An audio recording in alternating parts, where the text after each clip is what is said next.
किसके काल में बोर्ड ऑफ रेवेन्यू की स्थापना हुई? एसटी गठन के काल में बोर्ड ऑफ रेवेन्यू की स्थापना है एसटी गठन के रूप में स्थापना हुई। किस अंग्रेज को प्रशासनिक सेवा का जनक कहा जाता है? कॉर्नवालिस को किस अंग्रेज को प्रशासनिक सेवा का जनक कहा जाता है? कॉर्नवालिस को कहा जाता है। कलकत्ता में स्थित फोर्ट विलियम कॉलेज की स्थापना किसने की? लॉर्ड वलेस्ली ने की थी।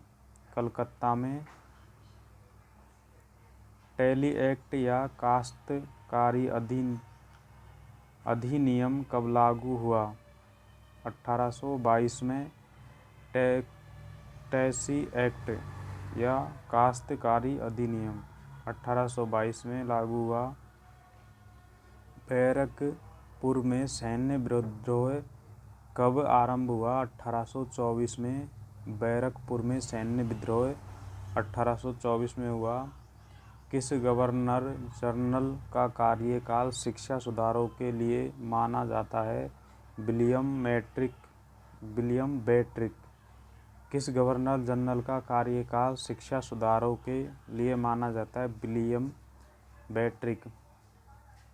कलकत्ता मेडिकल कॉलेज की स्थापना कब और किसने की? 1835 में विलियम बेट्रिक ने की थी।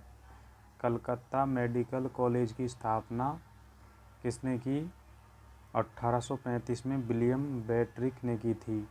बालिका हत्या पर प्रतिबंध कब लगाया गया? 1830 में।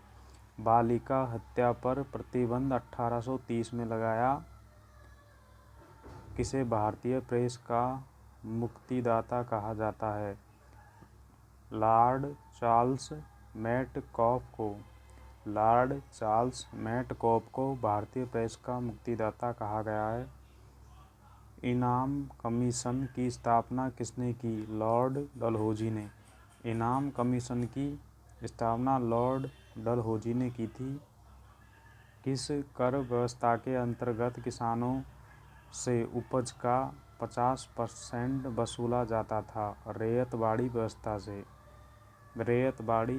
से 50% किसानों से उपज का वसूला जाता था। नरबली प्रथा का अंत किस गवर्नर के काल में हुआ? लॉर्ड डलहौजी के काल में। नरबली प्रथा का अंत किस गवर्नर के काल में हुआ? लॉर्ड डलहौजी के काल में। भारत से ब्रिटेन की ओर संपत्ति के अवहन का सिद्धांत किसने प्रतिपादित किया? दादा